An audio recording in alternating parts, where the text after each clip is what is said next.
День добрый. Сегодня 3 августа 2020 года. Я нахожусь в Омиконском районе, в бывшем поселке Эльгинский, Приск-Маршальский, на своей родине. Вот я приехала сюда, на свою реку Ильгу. Посмотрите, что с ней стало. Здесь стоит на поселке ООО «Восток» строительская артель. Ребята сказали, что выше по течению стоит артель с Магадана. Это смыв отработки золота, промывки. Недавно приезжала экология. Река была чистая, но она была чистая 3 дня.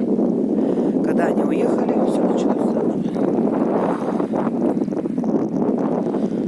У кого есть связи, у кого есть возможности,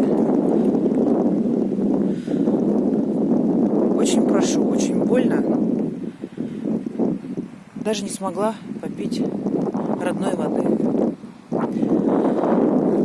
Вот. Посмотрите, какой цвет желтый. Горная река. Во что ее превратили? Чистая, как слеза.